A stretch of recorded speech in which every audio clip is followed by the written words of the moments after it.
जय श्री कृष्णा। राधे राधे। आप सभी का दिन शुभ और मंगलमय हो।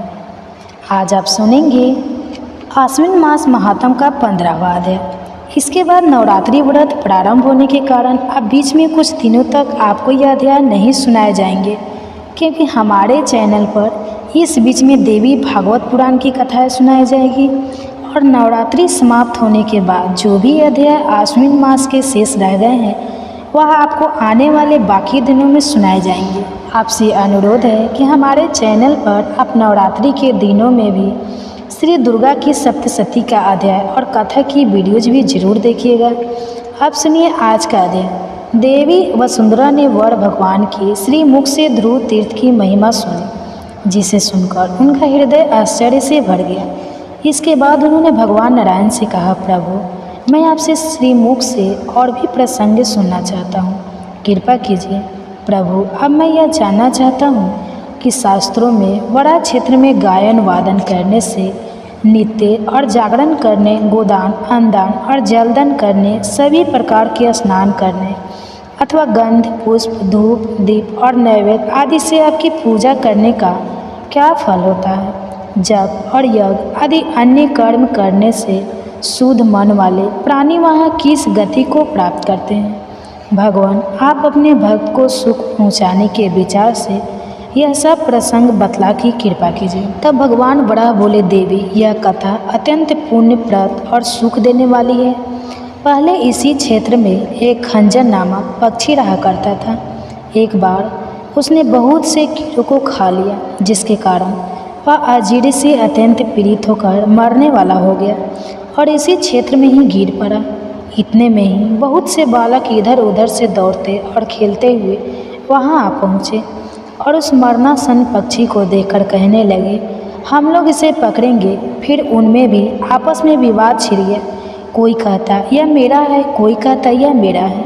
इस प्रकार खेल ही खेल में उन बालकों में झगड़ा होने लग गया और महान कलह कोलाहल मच गया। तब तक एक बालक ने उसे उठाकर गंगा के जल में फेंक दिया। साथ ही कहा, भाई यह तुम ही लोगों का है, इससे मेरा कोई उद्देश्य नहीं है। वसुंधरे इस प्रकार वह मरा खंजन पक्षी गंगा के जल से भली भांति भीग गया। जहाँ वह गंगा के जल में पड़ा था वह आदित्य तीर्थ था। फिर तो वह उस तीर्थ के प्रभाव से अनेक उत्तम यज्ञ करने वाले, धन और रत्न से परिपूर्ण किसी वैश्य के घर में उत्पन्न हुआ। वसुंधरे वह रूपवान गुणवान विवेकी पवित्र तथा मुझ में भक्ति रखने वाला पुरुष हुआ। हे सुव्रत, इस प्रकार उस बालक के 12 वर्ष बीत गए। एक बार जब माता और पिता सुख से बैठे हुए थे, उन पर उस गुणी बालक की दृष्टि पड़ी। उसने पृथ्वी पर सिर रखकर उन्हें प्रणाम करके कहा, पिताजी अगर आप लोग मेरा प्रणाम करना चाहें तो मुझे एक वर देने की कृपा करें। मेरी प्रार्थना यह है कि आप दोनों मेरे मनोरथ में किसी भी प्रकार की कोई बाधा ना डालें। पिताजी मैं सत्य की शपथ खाकर कहता हूँ, आप मेरे गुरु हैं, जैसा आप कहेंगे वही होगा। देवी अपने पुत्र की यह बात सुनकर दंपति का हृदय आनंद से भर गया और उन्होंने फिर अपने सुंदर नेत्रों वाले बालक के बात कही कि पुत्र तुम जो जो कहोगे और जो कुछ तुमने मन में बात हो, हम लोग वह सब कर देंगे। अब तुम विश्वास करके बोलो। पुत्र हमारी 3000 गाय हैं जो सभी खूब दूध देती हैं। तुम जिसे चाहो उसे इन्हें दे सकते हो। इसमें लेस मात्र भी सोचने की ज़रूरत नहीं है। अगर तुम चाहो तो हमारा व्यापार का काम बहुत प्रसिद्ध है, उसका भी सारा अधिकारी मैं तुम्हें सौंप सकता हूँ। तुम न्यायपूर्वक उसकी व्यवस्था करो या फिर मित्रों को धन बांट दो। पुत्र तुम धन धान्य रत्न आदि जिसे जो भी चाहो दे सकते हो, इसमें तुम्हें कोई रोक नहीं है।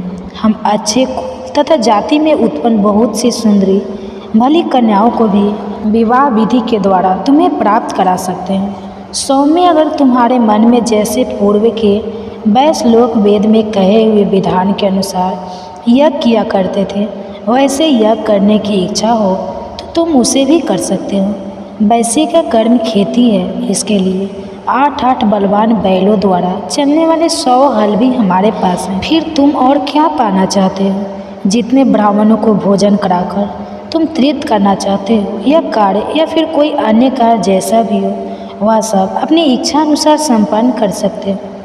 वह सुंदरी अपने माता पिता की बात सुनकर उस धर्मात्मा बालक ने उनके चरण पकड़ ली और उनसे कहने लगा, पिताजी, गोदान से इस समय मेरा कोई प्रयोजन नहीं है, न मित्रों के विषय में ही मुझे कोई चिंता है। मुझे विवाह या यज्ञ के फल की भी कोई इच्छा नहीं है।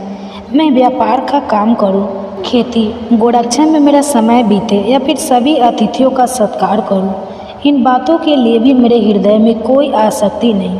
पिताजी, मेरे मन में तो बस भगवान नारायण के क्षेत्र की एक प्रगण चिंता है। देवी, बालक के माता पिता दोनों ही मेरे उपासक थे। उन्होंने पुत्र की यह बात सुनी तो वे दोनों ही दुख में भरकर करुण विलाप करने लगे और कहने लगे, जिसमें माता कहने लगी कि बेटा, अभी तो तुम्हें जन्म केवल 12 वर्ष ही बीते हैं। बेटा, भगवान नारायण की शरण में जाने की चिंता तुम्हें अभी से कैसे होगी? जिस समय तुम्हें उसके योग्य आयु प्राप्त होगी तब तुम उस बात पर सोचना। अभी तो मैं भोजन लेकर तुम्हारे लिए पीछे पीछे दौड़ती हूँ, चलती हूँ। पुत्र, तुम 12 क्षेत्र में जाने की बात अभी से क्यों सोचने लगे? अरे, अभी तो तुम दूध में बच्चे हो। मेरे स्तन धन्य हैं जिससे सदा दूध बहता रहता है और तुम उसे पीते हो। बेटा, तुमने अपने स्पर्श सुख की आशा लगने वाली मुझ माँ के प्रति यह क्या सोच लिया? जब तुम रात में सोकर करवट बदलते हो तो उस समय भी मुझे माँ माँ कहकर पुकारते हो।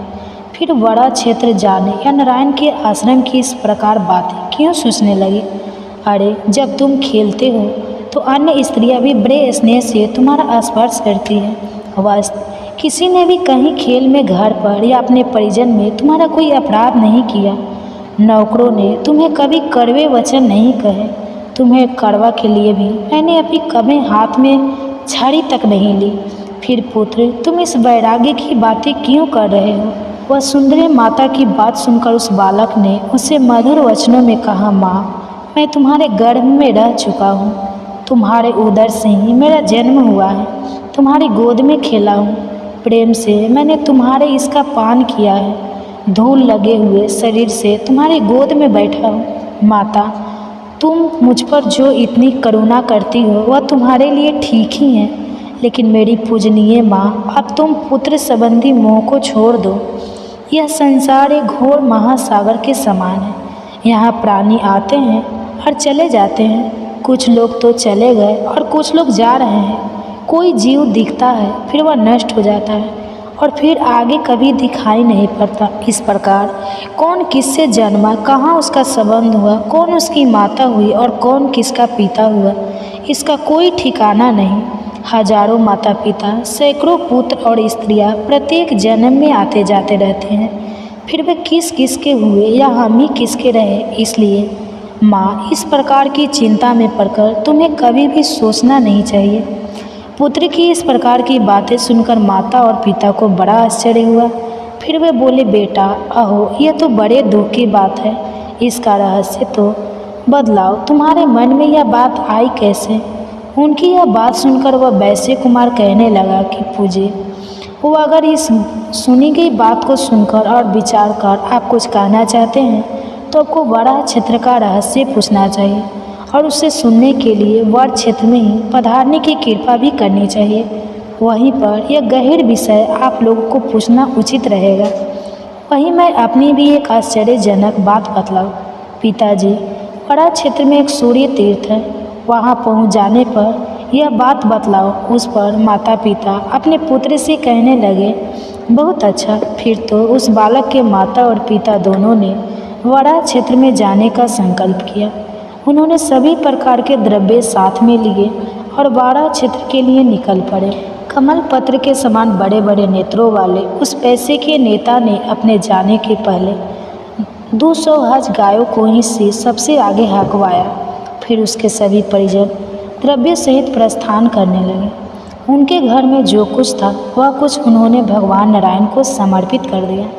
फिर माघ मास की त्रयोदशी तिथि के दिन प्रवाहन काल में अपने सभी स्वजनों और संबंधियों को बुलाकर विधि पूर्वक शुभ मुहूर्त में उसने स्वयं भी यात्रा प्रारंभ कर दी। भगवान नारायण के दर्शन होगा, इसमें उनके मन में बड़ा हर्ष था। श्री हरि के प्रेम में प्रभावित हुए सभी लोग बहुत समय के बाद बैसाख मास की द्वादशी तिथि के दिन मेरे क्षेत्र में आ गए। वसुंधरे वहाँ पहुँचने पर सभी ने विधि पूर्वक स्नान कर पितरों का तर्पण किया। उस वैश्य ने दिव्य वस्त्रों से विभूषित 200 हज गायों को साथ ले लिया था और उन्हें भांग करस नामक व्यक्ति को सौंपकर उसके आगे प्रस्तुत कर दिया था। इस प्रकार पत्नी और पुत्र के साथ वहाँ रहते रहते वर्षा ऋतु आ गई, जिससे कंदक, कुंडज और अर्जुन नाम के वृक्ष पुष्पित हो गए। नदियों के गरजन, मोरों के मधुर स्वर, कुटन और अर्जुन और कंदम आदि वृक्षों का सुगंध गंध और वनों का गुंजन, पवन का प्रभाव से सब उस ऋतु की विशेषता थी। फिर शरद ऋतु का आगमन हुआ और अगस्त नक्षत्र का उदय हुआ।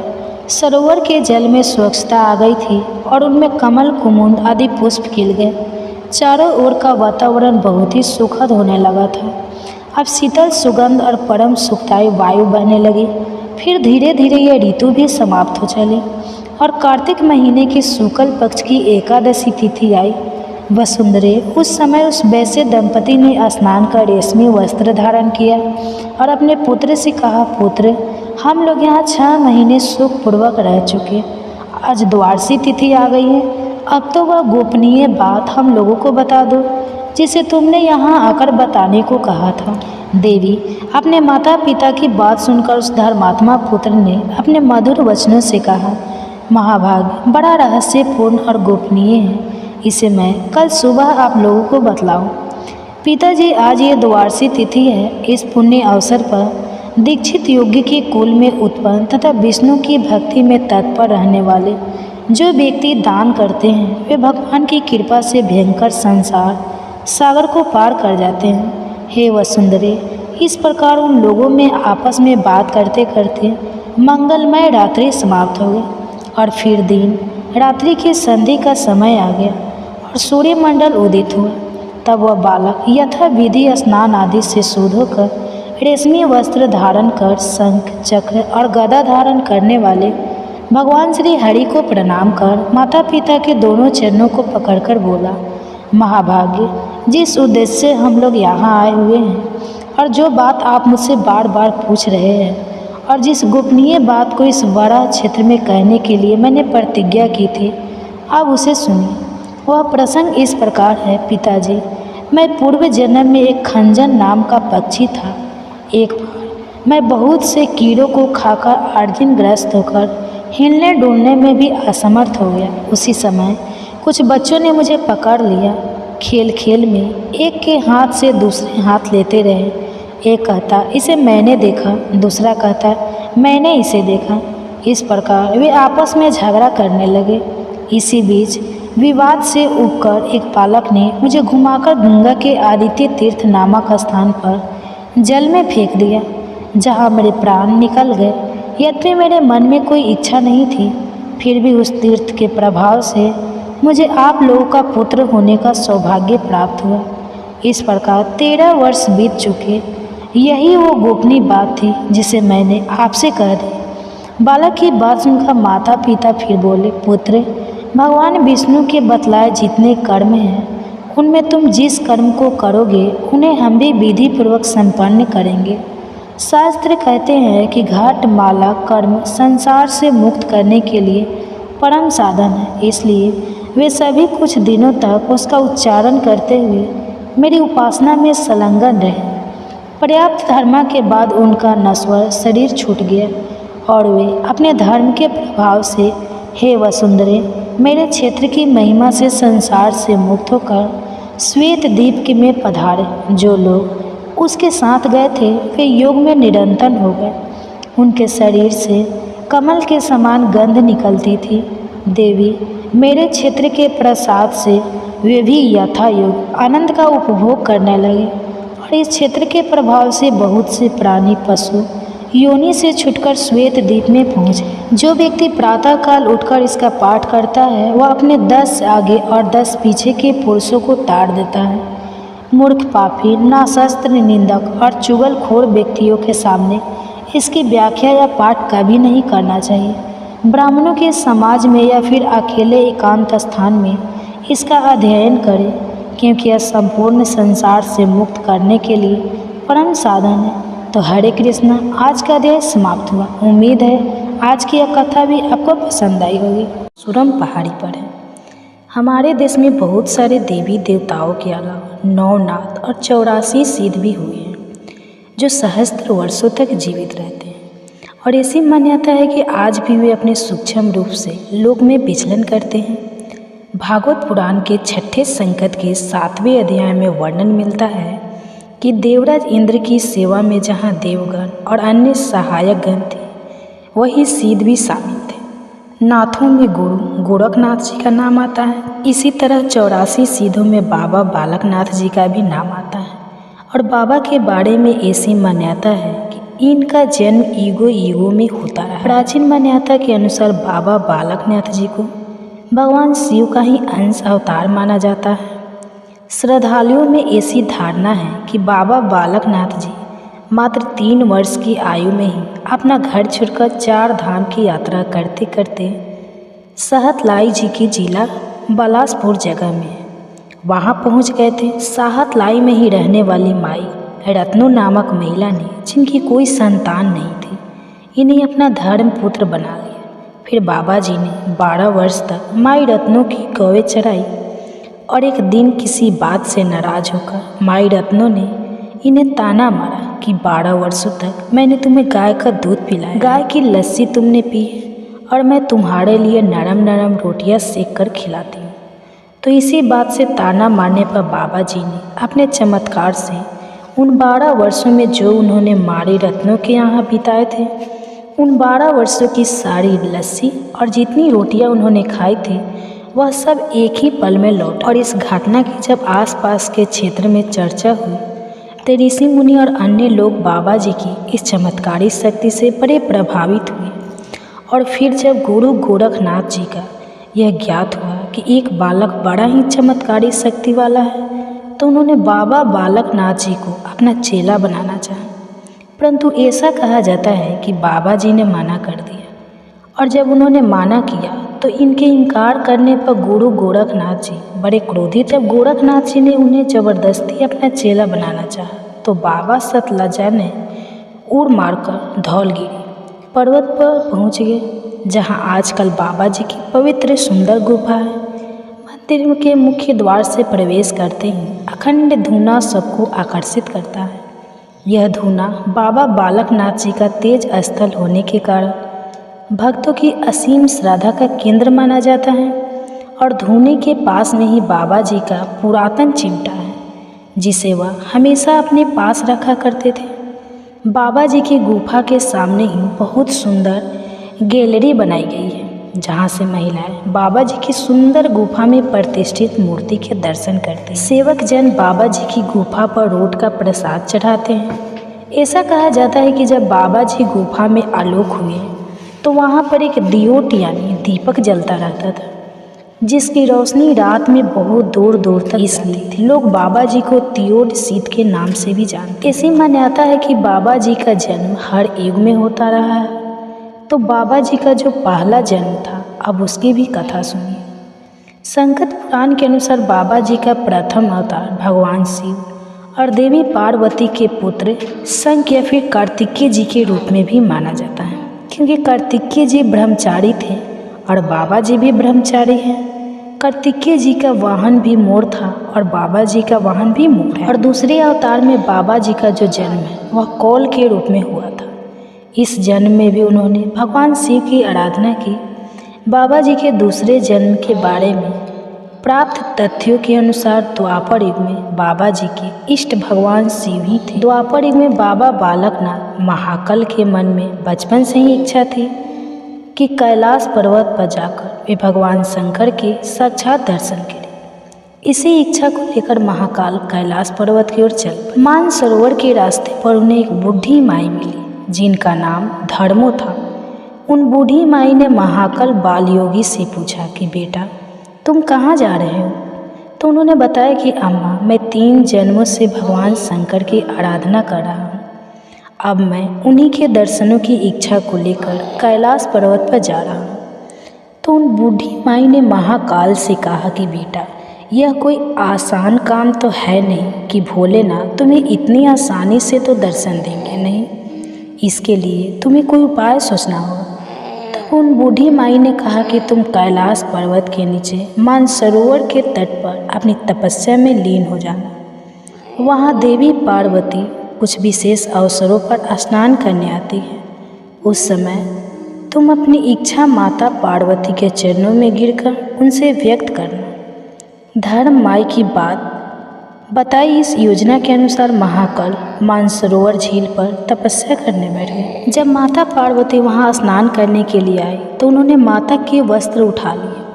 जब माँ पार्वती अपने वस्त्र ढूंढने लगी तो महाकाल ने उन्हें अपना परिचय दिया और भगवान शंकर के दर्शन करने की इच्छा उनसे व्यक्त की। माता पार्वती ने देखा कि यह तो वृद्ध है। तब उन्होंने महाकाल को बालक रूप में बनकर आने के लिए कहा। तब महाकाल ने माता पार्वती के वस्त्र लौटाकर माता के चरण स्पर्श किए और फिर माता पार्वती उन्हें योग बल के अपने साथ कैलाश पर्वत पर ले गए। लेकिन उस समय भगवान शंकर ध्यान मग्न थे। महाकाल ने वही भगवान की स्तुति की।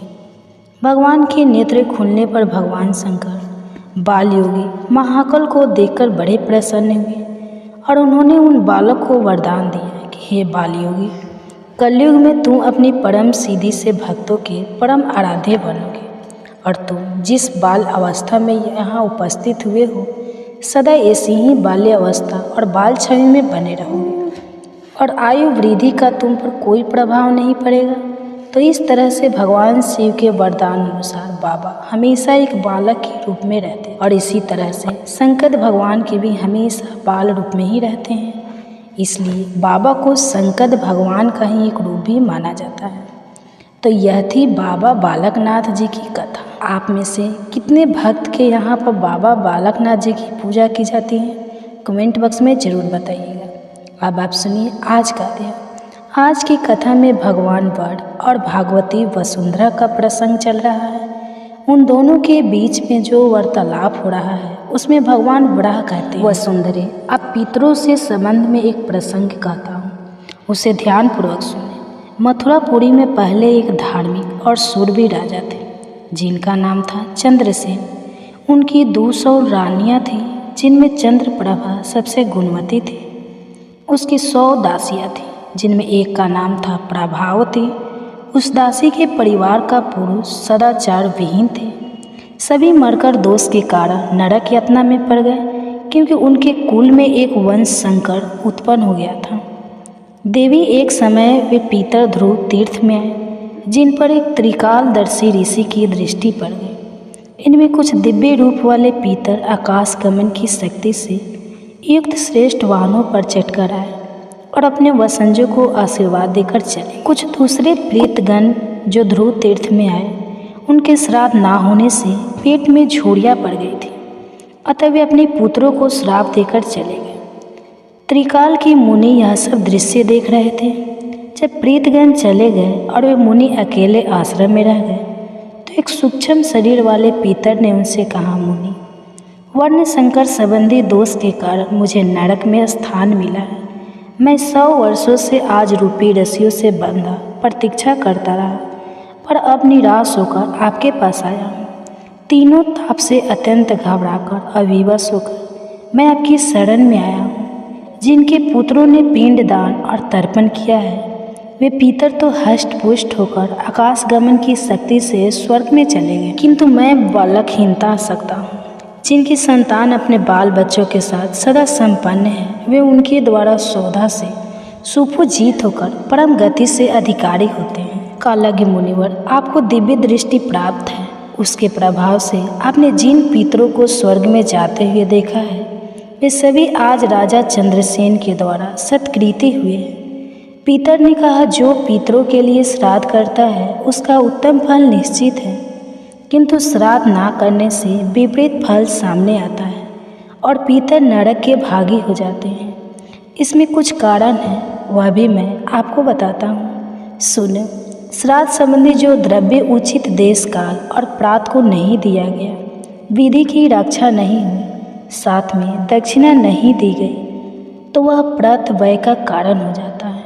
जो श्राद्ध श्रद्धा के साथ संपन्न नहीं हुआ, जिस पर दृष्ट प्राणी की नज़र पड़ गई हो, जिसमें तिल और कुसा का अभाव रहा हो और मंत्र भी नहीं पढ़े गए हो, उस श्राद्ध को असुर ग्रहण कर लेते हैं। प्राचीन समय से ही भगवान वामन ने श्राद्ध का अधिकारी बलि को बना रखा है। ऐसे ही दशरथ नंदन भगवान राम के द्वारा अपने गुणों के साथ क्रूर रावण जब दिवगत हो गया, तब उन त्रिभुवन भरत भी राम ने कुछ ऐसे श्राद्ध का फल त्रिजटा को भी दे दिया। भगवान राम जब भगवती सीता के साथ बैठे थे, तब सीता ने उनसे कहा कि हे प्रभु, त्रिजटा आप में भक्ति रखती थी। सीता जी की बात सुनकर श्री राम भगवान प्रसन्न हो गए। अतः उन पर परम प्रभु ने उस राक्षसी को यह वरदान दिया कि त्रिजटे, जिस श्राद्ध करने वाले व्यक्ति के घर श्राद्ध की उत्तम हविष्य पदार्थ आदि सामग्रियाँ ना हो, विधि और पात्र उचित रहने पर भी अगर श्राद्ध करते समय क्रोध आ गया हो तथा पाक्षिक मासिक श्राद्ध उचित समय पर संपन्न ना हो और दक्षिणा भी ना दी जाए, तो उसका फल मैं तुम्हें देता हूँ। इसी प्रकार एक बार भगवान शंकर ने नागराज वासुकी की भक्ति से प्रसन्न होकर उसे वर देते हुए कहा, नागराज, जिस मनुष्य ने वार्षिक श्राद्ध करने के पहले भगवान श्री हरि से आज्ञा प्राप्त नहीं की और श्राद्ध किया, संपन्न कर ली, यज्ञ के अवसर पर उचित दक्षिणा नहीं दी, देवता और ब्राह्मण के सामने देने की प्रतिज्ञा करके भी उसे पूरा नहीं किया, श्राद्ध में बिना मंत्र पढ़े ही क्रियाएं कर दी, तो ऐसे यज्ञों और श्राद्ध का संपूर्ण फल मैं तुम्हें अर्पित करता हूँ। मुनि की सभी बातें पुराणों और इतिहास में वर्णित हैं। मुनि जिन्हें आपने दयनीय अवस्था में देखा था, उन्हें श्राद्ध अवैध रूप से ही अनुष्ठान किए हुए हैं, अतः उसका उत्तम फल इन पितरों को प्राप्त नहीं हो पाया।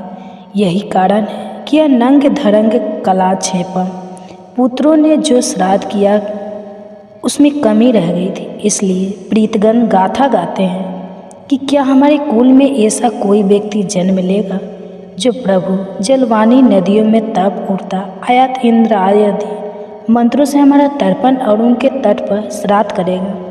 महाप्रज्ञ आपसे मुझसे जो पूछा था, संक्षेप में उसका यही उत्तर है। वह सुंदरे, यह सब सुनकर वे ऋषि राजा चंद्रसेन के पास पहुँचे। उन ऋषि को देखकर राजा सिंहासन से उठकर पृथ्वी पर खड़े होकर उनके चरणों में मस्तक झुकाकर कहने लगे, मुनिवर, आप मेरे घर पर पधारे, इससे मैं धन्य और कृतार्थ हो गया। आपके यहाँ आ जाने से मेरा जन्म सफल हो गया। मुने, बाद, अर्घ्य, मधुपर्क और गौ सभी वस्तुएं आपकी सेवा में समर्पित हैं। इन्हें आप स्वीकार कीजिए, जिससे मुझे पूर्ण संतोष हो जाए। भगवान बड़ा कहते हैं, हे देवी वसुंधरे, उस समय राजा चंद्रसेन के दिए हुए अर्घ्य आदि को स्वीकार करके त्रिकाल के मुनि ने तुरंत राजा से कहा, राजा, मेरे आने का एक विशेष कारण भी है, उसकी कारण भी सुनो। महाभागी जिसकी व्रत में आस्था ना हो, इस प्रसंग को सुनने में उदासीन हो और भगवान श्री हरि की पूजा अर्चना से विमुख हो, उसके सामने इसका वर्णन कभी नहीं करना चाहिए। यह प्रसंग तीर्थों में परम तीर्थ, धर्मों में श्रेष्ठ, धर्म ज्ञान में सर्वोत्कृष्ट ज्ञान और लाभों में उत्तम लाभ है। महाभागी जिनकी भगवान श्री हरि में सदा श्रद्धा रहती है और जो पुण्य आत्मा पुरुष है, उनके सामने ही इसका प्रवचन करना चाहिए। तो हरे कृष्णा, आज का अध्याय समाप्त हुआ। उम्मीद है इस बार की तरह आज की यह वीडियो भी आपको पसंद आई होगी।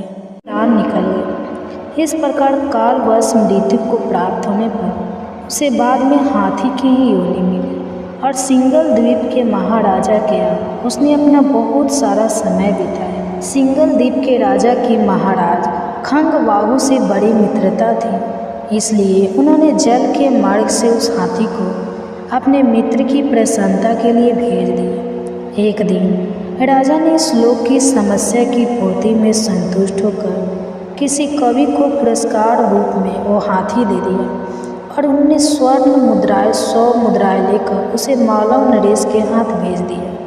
कुछ समय बीतने पर वह हाथी यत्नपूर्वक पालने पर भी असाध्य ज्वर से ग्रस्त होकर मरना संपन्न हो गया। हाथीवान ने जब उसे ऐसी दयनीय अवस्था में देखा तो राजा के पास जाकर हाथी के हित के लिए शीघ्र ही सारा हाल कह सुनाया कि महाराज, आपका हाथी अस्वस्थ लगता है, उसका खाना पीना और सोना सब छूट गया है। हमारी समझ में नहीं आता कि इसका क्या कारण हो सकता है। हाथीवानों का अर्थात महावतों का बताया हुआ समाचार सुनकर राजा ने हाथी के रोग को पहचानने वाले चिकित्सा कुशल मंत्रियों के साथ उस स्थान को प्रस्थान किया जहाँ हाथी ज्वरग्रस्त होकर पड़ा हुआ था। राजा को देखते ही उसने अपने ज्वर से पीड़ित वेदना को भूलकर संसार को आश्चर्य में डालने वाली वाणी में कहा, संपूर्ण शास्त्रों के ज्ञाता, राजनीति के संबंध, शत्रु समुदाय को परास्त करने वाले तथा भगवान विष्णु के चरणों में अनुराग रखने वाले महाराज, इन औषधियों से क्या लेना है? वैद्य से भी कुछ लाभ नहीं होने वाला, दान और जप से भी क्या सिद्ध हो। आप कृपा करके गीता के एक अध्याय का पाठ करने वाले किसी ब्राह्मण को बुलवाइए। हाथी के कहे अनुसार राजा ने सब कुछ वैसा ही किया।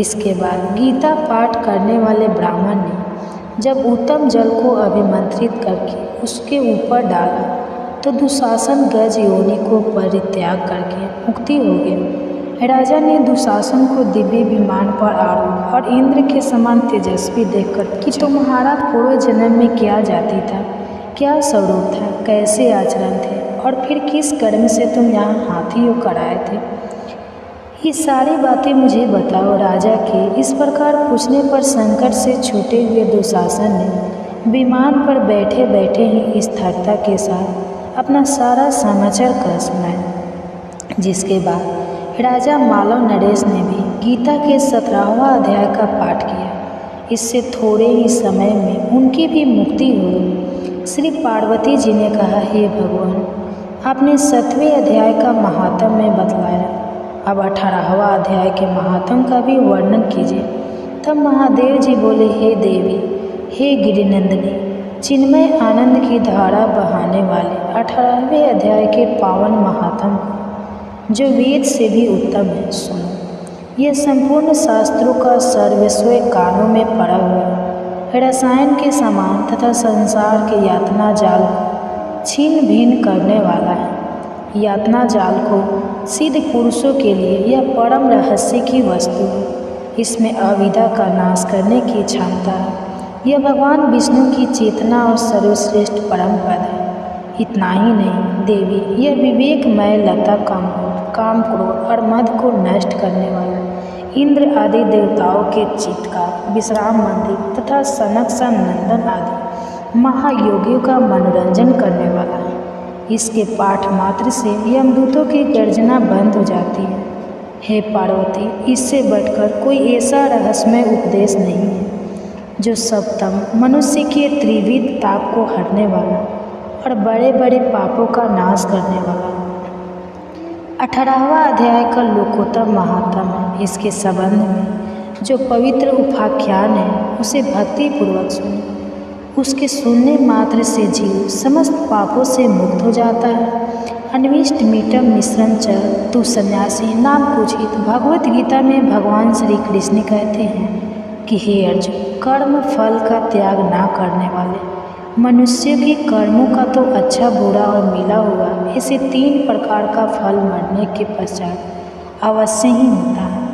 अर्थात मनुष्य जैसे भी कर्म करता है उसका फल मृत्यु के पश्चाताप भोगता ही है, किंतु कर्म फल का त्याग कर देने वाले मनुष्य के कर्मों का फल किसी काल में भी नहीं होता। महादेव जी देवी पार्वती से कहते हैं, हे देवी, मेरुगिरी के शिखर पर अमरावती नाम की एक नगरी है। उसे पूर्व समय में विश्वकर्मा जी ने बनाया था। उस पुरी में देवताओं द्वारा सेवित इंद्र सच्ची के साथ निवास किया करते थे। एक दिन वे सुखपूर्वक बैठे हुए थे। इतने में ही उन्होंने देखा कि भगवान विष्णु के दूतों से सेवित एक अन्य पुरुष वहाँ आ रहा है। इंद्र उस नवागत पुरुष के तेज से तिरस्कृत होकर तुरंत ही अपने मणिमय सिंहासन के मंडप में गिर पड़े। तब इंद्र के सेवकों ने देवलोक के साम्राज्य का मुकुट इस नूतन अर्थात नए इंद्र के मस्तक पर रख दिया। फिर तो दिव्य गीत गाती हुई देवांगना के साथ सभी देवता उनकी आरती उतारने लगे। ऋषियों ने वेद मंत्रों का उच्चारण करके उन्हें अनेकों आशीर्वाद दिए। रंभा आदि अप्सराएं अन्न के आगे नृत्य करने लगी। गंधर्व का ललित स्वर में मंगलमय गान होने लगा। इस प्रकार हे देवी, उस नवीन इंद्र को 100 यज्ञों का अनुष्ठान किए बिना ही नाना प्रकार के उत्सव से सेवित देखकर पुराने इंद्र को बड़ा आश्चर्य हुआ। वे सोचने लगे कि इसने मार्ग में ना तो कभी फसलें बनवाए, ना पोखरे खुदवाए हैं, और ना ही पथिमुख में सारी वस्तुएं कैसे प्राप्त कर ली। इसी चिंता से व्याकुल होकर इंद्र भगवान विष्णु से पूछने के लिए बड़ी तेजी से क्षीर सागर के तट पर गया और वहां अचानक अपने साम्राज्य से भ्रष्ट होने का दुख पूछते हुए बोले, हे लक्ष्मीकांत, मैंने पूर्व काल में आपकी प्रसन्नता के लिए 100 यज्ञों का अनुष्ठान किया था और उसी के पुण्य से मुझे इंद्र पद की प्राप्ति हुई थी, किंतु इस समय स्वर्ग में तो कोई दूसरा ही इंद्र अधिकार जमा बैठा है।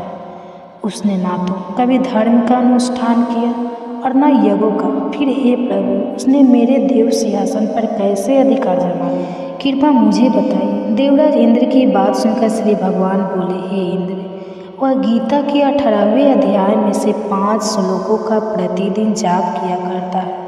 उसी के पुण्य से उसने तुम्हारे उत्तम साम्राज्य को प्राप्त कर लिया है।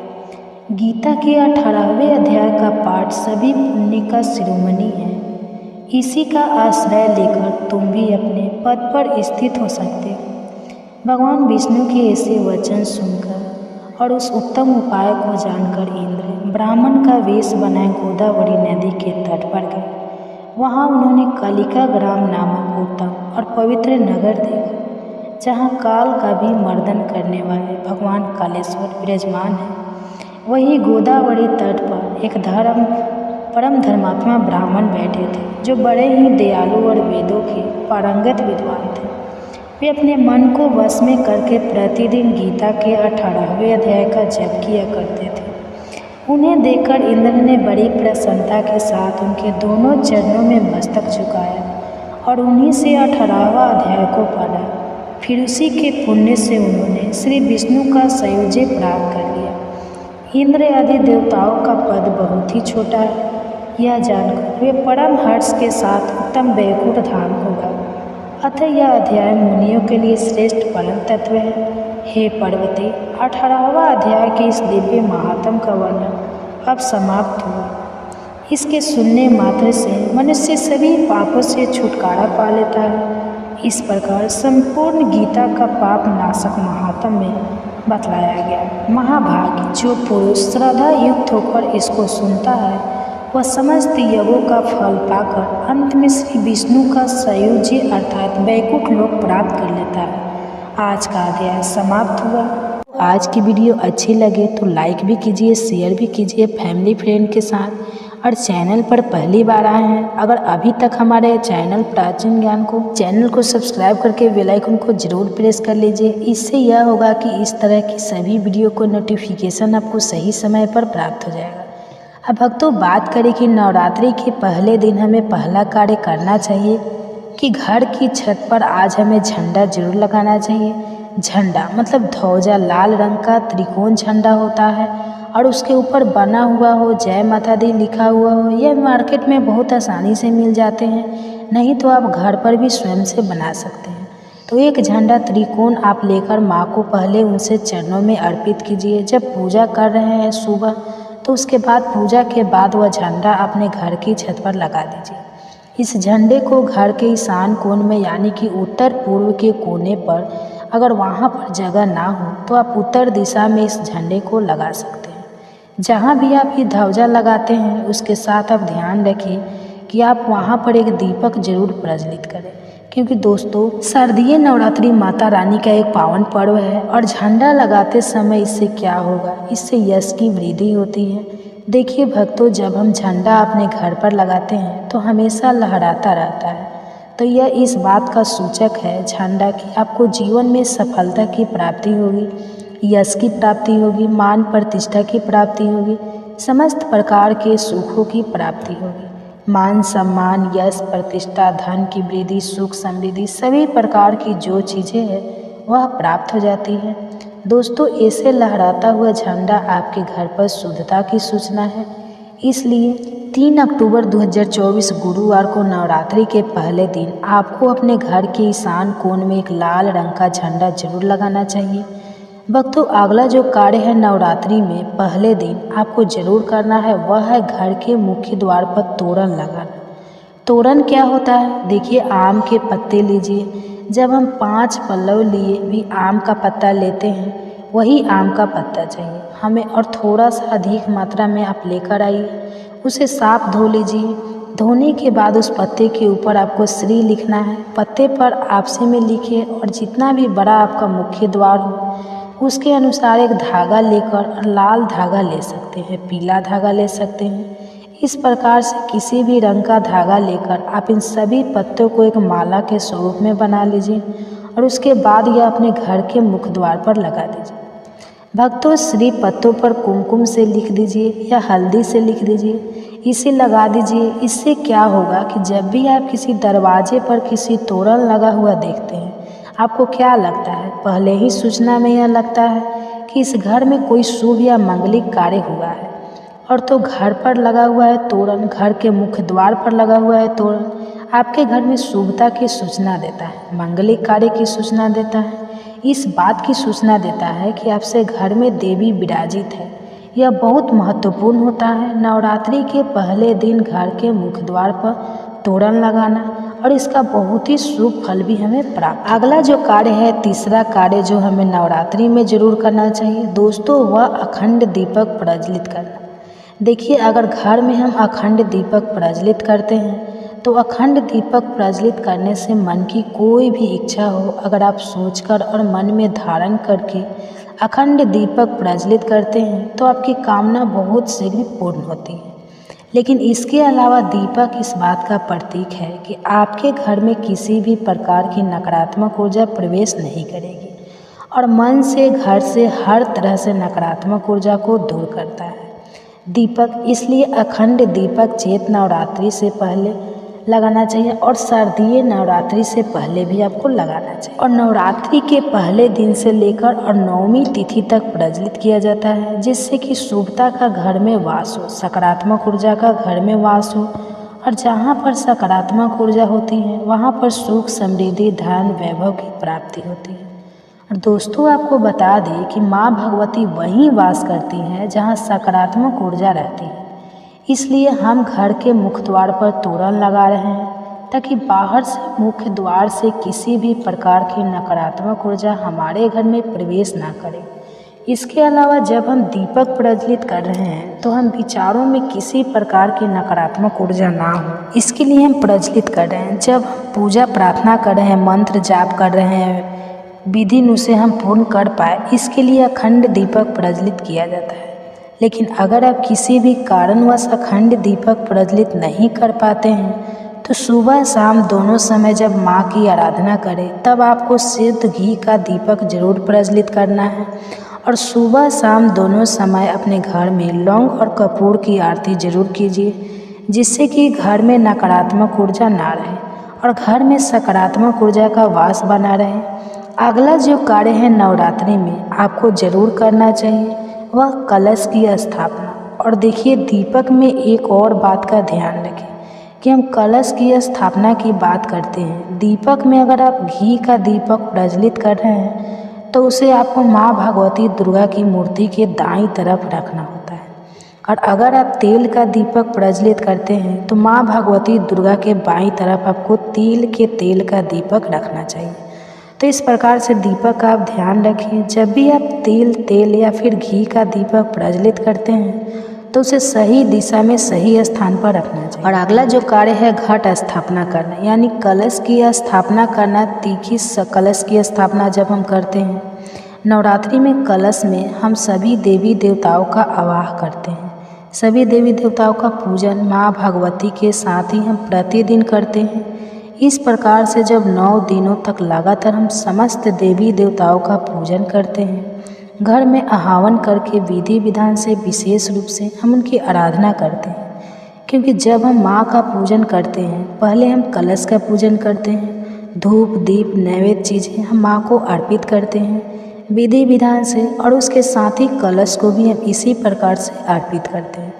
तो सभी देवी देवताओं की विशेष पूजा हम 9 दिनों तक कर रहे हैं। तो हमारे जीवन में किसी भी प्रकार की कोई बाधा दूर होती है और कोई भी हमारी विशेष काम ना हो तो अवश्य पूर्ण होती है। तो कलश की स्थापना हमें ज़रूर करनी चाहिए। अगर संभव हो तो नवरात्रि के प्रथम दिन जो अगला जरूरी काम हमें करना है वह है जवारे होना, यानी कि सप्त धान्य बोना, जो कि हम मिट्टी में थोड़े से जौ बोते हैं जो कि हरे हो जाते हैं। बहुत सी ऐसी जौ अंकुरित हो जाते हैं और ये शीघ्र ही अंकुरित तब होते हैं जब हमारे घर में अन्न होते हैं। तो ये इस बात की सूचना देते हैं कि हमारे घर में सुख समृद्धि आने वाली है। हमारे घर में माँ भगवती विराजित हो चुकी है और घर में सुख समृद्धि धन वैभव सभी प्रकार की जो शुद्धता है उसका आशीर्वाद हमेशा दे रही है। तो घर में अगर आप जब होते हैं, सप्त धान्य बोते हैं तो बहुत ही श्रेष्ठ माना जाता है। तो भक्तों, नवरात्रि के प्रथम दिन हमें जरूर यह करना चाहिए। और अगला जो शुभ कार्य है जो नवरात्रि के प्रथम दिन आपको जरूर करना चाहिए। वैसे तो बहुत से भक्त नवरात्रि के पूरे 9 दिनों तक व्रत धारण करते हैं। बहुत से भक्त जल पीकर या फिर फलाहार के द्वारा इस व्रत को धारण करते हैं। लेकिन अगर आप पूरे नवरात्रि व्रत धारण नहीं करते हैं तो नवरात्रि के प्रथम दिन आपको व्रत धारण जरूर करना चाहिए। नवरात्रि के प्रथम दिन और अंतिम दिन यानी 9वीं तिथि पर या अष्टमी तिथि पर आपको व्रत जरूर करना चाहिए। तो प्रथम दिन बहुत महत्वपूर्ण है। माँ भगवती दुर्गा की आराधना करते हैं विधि विधान से, उनका आभार करके पूजन कर रहे हैं।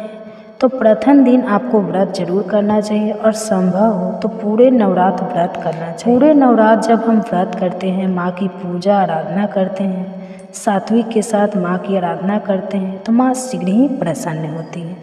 लेकिन व्रत भी धारण करें जब आप स्वस्थ हो पूर्ण रूप से। अगर आप स्वस्थ नहीं हो, व्रत रखने में असमर्थ हो, तो सिर्फ आप शुद्ध सात्विक भोजन यानी कि बिना लहसुन प्याज का भोजन लेकर माँ का आराधना सुबह शाम करें। तो सच्चे मन से भक्ति भाव से हम माँ की आराधना करते हैं तो माँ शीघ्र ही प्रसन्न होती है। अगर व्रत धारण किए रखने की अगर आपको शक्ति या सामर्थ्य शारीरिक रूप से नहीं है तो आपको व्रत नहीं रखना चाहिए। लेकिन अगर संभव हो तो पहले दिन फलाहार के द्वारा व्रत धारण जरूर कीजिए। अगला जो जरूरी कार्य है जो नवरात्रि में आपको जरूर करना है, घर के मुख्य द्वार पर दोनों तरफ स्वास्तिक का चिन्ह जरूर बनाएंगे। इससे हर प्रकार की नकारात्मक ऊर्जा हमारे घर में प्रवेश ना करे। इसके अलावा हम दीपक प्रज्वलित कर रहे हैं तो हमारे विचारों में किसी प्रकार की नकारात्मक ऊर्जा ना हो, इसके लिए हम चलित कर रहे हैं। किन बातों का ध्यान रखें, इस बारे में बताने से पहले आप सभी से अनुरोध है कि वीडियो को पूरा देखकर अगर अच्छी लगे जानकारी तो लाइक भी ज़रूर कीजिएगा। साथ ही हमारे चैनल पर हर दिन अपलोड होने वाली नवरात्रि की सभी कथाएं और पूजा विधि की वीडियो भी जरूर देखिएगा। नवरात्रि के पहले दिन की पूजा में आपको अधिक समय लगेगा क्योंकि इस दिन हमें कलश की स्थापना करनी होती है। तो जो भी आवश्यक पूजन सामग्री है उसे आप पहले से ही तैयार करके रख लें ताकि आपको पूजा में बार बार उठना ना पड़े या किसी भी सामग्री के लिए परेशान ना होना पड़े। तो सबसे पहले हम स्नान घर में गंगा जल छिड़क कर शुद्ध कर लेंगे। अब उत्तर या पूर्व दिशा की ओर मुँह करके हम पूजा की तैयारी करेंगे।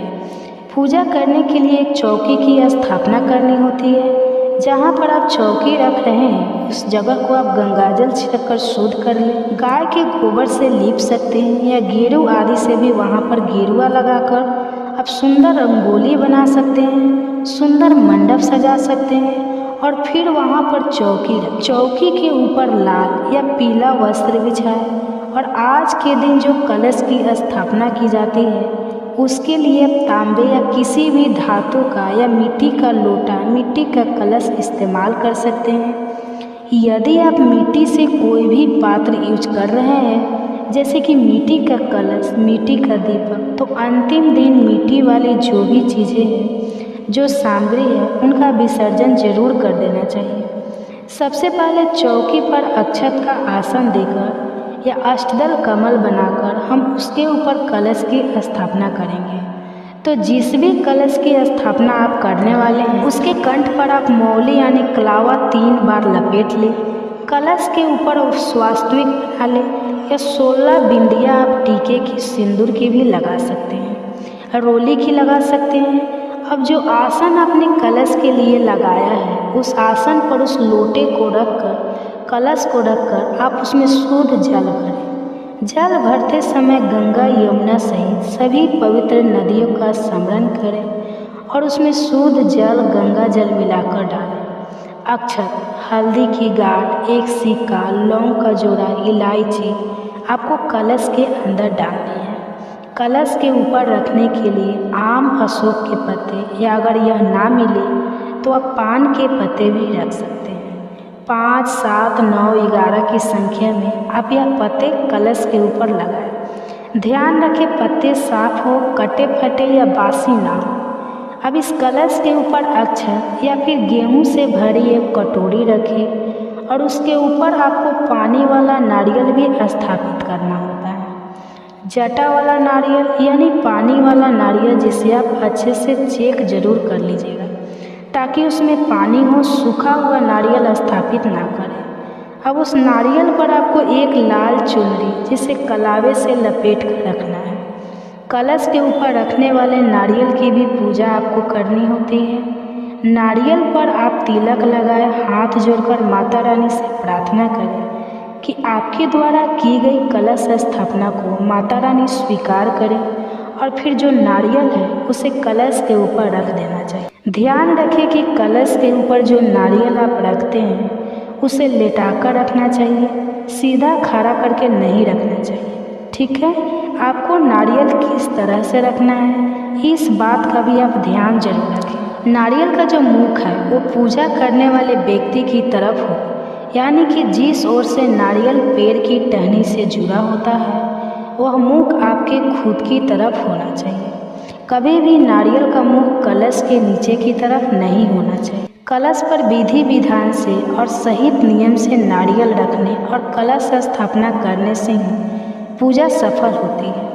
कलश की स्थापना हमेशा माँ भगवती के दाहिनी तरफ करनी चाहिए, यानी कि जब आप पूजा करेंगे तब वो बायां साइड हो। कलश की स्थापना करने के बाद हम हाथ जोड़कर कलश में वास करने वाले सभी देवी देवताओं, सभी पवित्र नदियों को प्रणाम करेंगे। अब क्योंकि बिना गणेश भगवान की पूजा से कोई भी पूजा सफल नहीं, तो सबसे पहले गणेश भगवान की पूजा की जाती है। तो अगर आपके पास गणेश भगवान जी की प्रतिमा है या तस्वीर है तो आप उनकी स्थापना करें, नहीं तो आप एक सुपारी में मौली लपेटकर उन्हें गणेश भगवान का रूप मानकर उनकी पूजा कर सकते हैं, उनकी स्थापना कर सकते हैं। चौकी पर थोड़ा सा अक्षत का आसन देकर सुपारी की स्थापना करें। अब माता दुर्गा की जो भी प्रतिमा या तस्वीर आपके पास है तो आप उनकी स्थापना करें। माता की जो भी प्रतिमा तस्वीर है उन्हें खाली डायरेक्ट चौकी पर नहीं रखनी चाहिए। आप थोड़े पुष्प का या फिर अक्षत का आसन देकर ही मूर्ति विराजित करें। अब सबसे पहले गणेश भगवान जी को स्नान कराकर उन्हें तिलक लगाएं, जनेऊ अर्पित करें, दुर्वा अर्पित करें और माता दुर्गा की प्रतिमा को आप, यदि प्रतिमा है, धातु की प्रतिमा है तो उन्हें स्नान कराएं। मिट्टी की प्रतिमा है तो गंगा जल का छींटा देकर स्नान का भाव करें। फिर माता रानी को तिलक लगाएं, श्रृंगार की सामग्री अर्पित करें, पुष्पों से श्रृंगार करें। माता रानी को मौसमी पुष्प अर्पित करें। सुहाग के सामग्री में आप लाल चुनरी, सिंदूर या फिर बिछी चूड़ी, बिंदी, जो भी आप श्रृंगार की सामग्री अर्पित करना चाहते हैं माता रानी को प्रेम से अर्पित करें। कहते हैं कि नवरात्रि की पूजा में हम 9 दिन तक पूजा करते हैं, तो सभी 9 ग्रहों का भी पूजन किया जाना चाहिए, जिससे कि कुंडली में अगर किसी भी ग्रह से कोई अशुभ प्रभाव हो रहा हो, कोई ग्रह की पीड़ा प्राप्त हो रही हो तो वह पीड़ा दूर हो जाती है या बहुत हद तक शांत हो जाती है। तो ऐसे में आपको 9 ग्रहों की स्थापना करनी चाहिए। अगर आपके पास 9 ग्रह यंत्र है तो आप केवल नवग्रह यंत्र को कलश के पास रखकर तब पूजन कर सकते हैं। नहीं है तो आप चौकी पर ही 9 जगह पर थोड़े थोड़े से अक्षत का आसन देकर उन पर जो सुपारी आती है 9 सुपारी, ध्यान रखिए सुपारी सही होनी चाहिए, खंडित नहीं होनी चाहिए। और उन सुपारी वाला आपने लगाए हैं उन पर विराजित करें। सुपारी वाला कर नवग्रह स्तोत्र का, नवग्रह मंत्र का भी जाप आपको करना है। अब धूप दीप जलाकर माता रानी के समक्ष हाथ में जल और पुष्प लेकर व्रत रखने का या नवरात्रि की पूजा करने का संकल्प लेना चाहिए। श्री दुर्गा सप्तमी का पाठ यदि आप प्रारंभ करना चाहते हैं तो पाठ करने का भी संकल्प लेना चाहिए। किस तरह का फलाहार आप इन व्रतों में ग्रहण करना चाहते हैं, नवरात्रि के कितने व्रत आप रखना चाहते हैं। कुछ लोग पहला और आखिरी व्रत रखते हैं, कुछ लोग सभी 9 दिन के उपवास रखते हैं। तो जिस तरह की भी आपकी श्रद्धा हो, आपकी सामर्थ्य हो, उसके अनुसार आपको संकल्प लेना चाहिए। किस तरह का फलाहार आप करना चाहते हैं तो उसका भी संकल्प आपको पहले दिन ले लेना चाहिए और फिर 9 दिन तक लगातार उन्हीं बातों का, उन्हीं नियमों का पालन करना चाहिए। बहुत से लोग 9 दिनों तक अखंड ज्योति जलाकर रखते हैं, तो पहले दिन ही आपको अखंड ज्योत जला लेनी चाहिए।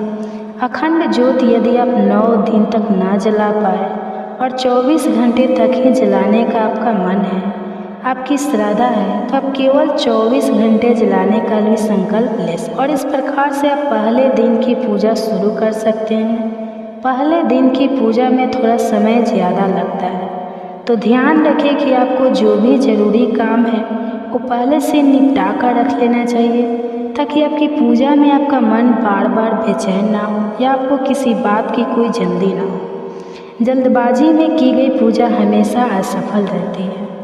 अब आपने अगर अखंड ज्योत जलाकर रखी है तो ध्यान रखें उस दीपक को आपको हिलाना नहीं है। जिस जगह पर आपने एक बार स्थापित कर दिया उसी जगह पर आपको रखे रहना है। और जो आरती आप करते हैं उसके लिए आपको अलग से एक दिया जलाना चाहिए या कपूर जलाकर आप आरती कर सकते हैं। बिना कथा के व्रत अधूरा माना जाता है। अगर आप व्रत नहीं भी रख रहे हैं तब भी आपको माता भागवती के सभी 9 रूपों की कथाएं हर दिन सुननी चाहिए। अब माँ शैलपुत्री के मंत्रों का जाप करके माता शैलपुत्री की कथा का श्रवण करने के बाद कपूर जलाकर आरती करनी चाहिए और हमेशा भोग आरती करने के बाद लगाना चाहिए। वैसे तो नवरात्रि के पूरे 9 दिन तक माँ भगवती को अलग अलग भोग लगाया जाता है। अगर आपको इस बात की जानकारी ना हो या आपके पास ऐसी सामग्री ना हो किसी कारण से, तो आप हर दिन लौंग, इलायची और पान का भोग और दूध या दूध से बनी मिठाई का भोग भी या मिश्री का भोग भी माता रानी को अर्पित कर सकते हैं। मन में यदि श्रद्धा हो तो माता रानी हर अभाव को स्वीकार करके जो भी आपने उन्हें प्रेम से अर्पित किया है उसे स्वीकार कर लेती है। इसके लिए आपको नवरात्रि के हर दिन, यदि आपके पास छोटा हवन कुंड है तो हवन कुंड में नहीं तो आप मिट्टी का एक बड़ा सा दिया ले सकते हैं। उसमें अग्यारी करनी चाहिए। अग्यारी करने के लिए गाय के गोबर का उपला आपको चाहिए। रोज थोड़ा थोड़ा सा छोटा सा उपला तोड़कर उसे आप अच्छे से सुलगा लें और उसके ऊपर थोड़ी सी हवन सामग्री डालकर, कपूर डालकर, लौंग का एक जोड़ा घी में डुबोकर उस जलते हुए उपले पर डालें और जो भी भोग आपने माता रानी को अर्पित किया है, चाहे वह मिठाई हो या फिर मिश्री हो, उन्हें आप उस जलते हुए उपले में रखें। इस तरह से अग्नि देवता के माध्यम से माता रानी अपना भोग स्वीकार कर लेती है और भोग अर्पित करने के बाद जल का छींटा उस अग्नि कुंड के चारों ओर या जो मिट्टी का दिया है उसके चारों ओर थोड़ा थोड़ा जल जरूर छिड़क देना चाहिए। हाथ जोड़कर सबसे अंत में सच्चे मन से क्षमा याचना करनी चाहिए, ताकि पूजा पाठ में किसी तरह की कोई गलती हो गई हो, कुछ कमी अधिक हो गया हो तो उसके लिए माता भगवती आपको क्षमा कर सके। इस तरह से सुबह की पूजा की जाती है। दिन भर उपवास रखने के बाद शाम को एक बार फिर से विधि विधान से पूजा करनी चाहिए। यदि सुबह आपके पास दुर्गा सप्तमी पढ़ने का समय है तो सुबह पढ़ सकते हैं, नहीं तो आप शाम को भी पढ़ सकते हैं। अब बात करते हैं कि शाम की पूजा कैसे करनी चाहिए। तो देखिए, शाम की पूजा में आप स्नान कर लें। यदि ऐसा संभव ना हो तो आप जो वस्त्र आपने दिन भर पहने हैं उन्हें चेंज कर लें और साफ सुथरे वस्त्र धारण करके आप धूप दीप जलाकर माता रानी को शाम की पूजा में भोग लगाएं, आरती करें। और यदि समय हो तो आप शाम के समय में माता शैलपुत्री की जैसे पहले दिन कथा पढ़ी जाती है उसी तरह शाम के समय भी कथा पढ़िए, सुन सकते हैं। और हर दिन की कथा आप शाम के समय भी रोज़ सुन सकते हैं। और अगर आपके पास समय नहीं है तो आप शाम की पूजा में केवल धूप दीप जलाकर माता रानी की आरती करके जो भी फलाहार आपने मन लिए बनाया है उसे पहले माता रानी को अर्पित करके फिर प्रसाद रूप में ग्रहण कर सकते हैं। हमेशा शाम के समय फलाहार ग्रहण करने से पहले फलाहार का एक हिस्सा गौ माता के लिए, या फिर अगर आपके घर में कोई छोटी कन्या है, आपके आसपास कोई छोटी कन्या है, तो आप उन्हें देने के बाद ही प्रसाद ग्रहण किया करें। इस तरह से आप पहले दिन की पूजा कर लेते हैं। फिर उसके बाद दूसरे दिन तक लगातार आपको इसी तरह विधि विधान से पूजा करनी है। पूजा विधि लगभग एक ही होती है, भोग आपको अलग अलग अर्पित करना होता है। यदि भोग आप हर दिन अलग अलग तरह का नहीं अर्पित कर पाते हैं तो जैसा मैंने आपको बताया वो भी आप कर सकते हैं। ध्यान रखें कि सुबह और शाम आपको पूजा जरूर करनी चाहिए। इस तरह से आप नवरात्रि की पूजा करके अपने व्रतों को सफल बना सकते हैं। वैसे तो नाव के समान वेगवान काल के द्वारा क्षण कण में प्राणियों के शरीर की उत्पत्ति और विनाश होता रहता है, परंतु अज्ञानवश वह दिखाई नहीं पड़ता। राजन, मैंने सूर्य से यह शिक्षा ग्रहण की है कि जैसे वे अपनी किरणों से पृथ्वी का जल खींचते और समय पर उसे बरसा देते हैं, वैसे ही योगी पुरुष इंद्रियों के द्वारा समय पर विषयों का ग्रहण करता है और समय आने पर उनका त्याग कर देता है, उनका दान भी कर देता है। किसी भी समय उसे इंद्रिय के किसी भी विषय में आसक्ति नहीं होती। स्थूल बुद्धि जल से विभिन्न पात्रों में प्रतिबिंबित हुआ सूर्य उन्हीं में प्रविष्ट सा होकर भिन्न भिन्न दिखाई पड़ता है, परंतु इसमें स्वरूप सूर्य अनेक नहीं हो जाता।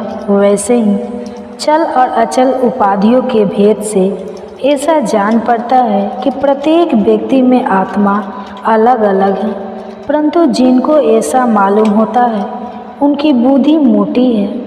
असल बात तो यह है कि आत्मा सूर्य के समान एक ही है, स्वरूप उसमें कोई भेद नहीं है। राजन, कहीं किसी के साथ अत्यंत स्नेह अथवा आसक्ति ना करनी चाहिए, अन्यथा उसकी बुद्धि अपना स्वतंत्र खोकर दीन हो जाएगी और उसे कबूतर की तरह अत्यंत क्लेश उठाना पड़ेगा।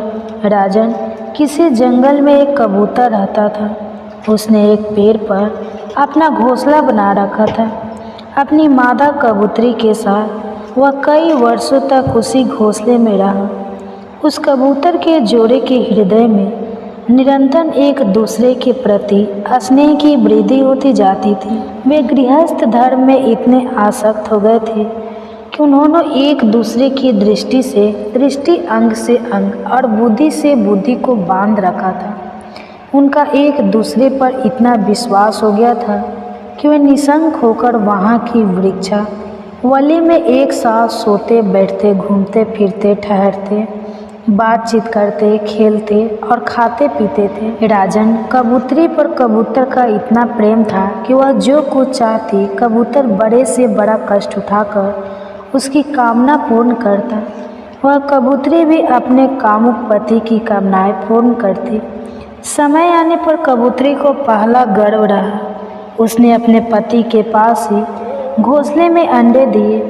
भगवान की अचिंत्य शक्ति के समय आने पर वे अंडे फूट गए और उसमें से हाथ पैर वाले बच्चे निकल।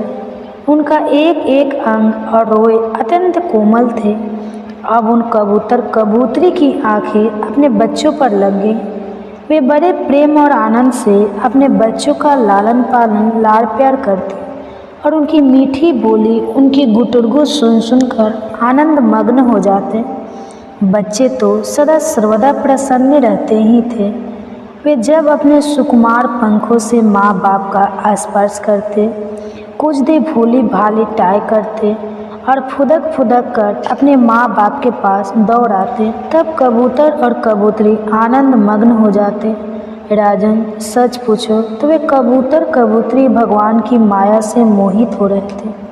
उनका हृदय एक दूसरे से स्नेह बंधन से बंध रहा था। वे अपने नन्हे नन्हे बच्चों के पालन पोषण में इतने व्यग्र रहते कि उन्हें दीन दुनिया लोक परलोक की याद ही आती। एक दिन दोनों नर्मदा अपने बच्चों के लिए चारा लाने जंगल में गए हुए थे, जबकि अब उनका कुटुंब बहुत बढ़ गया था। वे चारों के लिए चीर काल तक जंगल में चारों ओर बिछड़ते रहते। इधर एक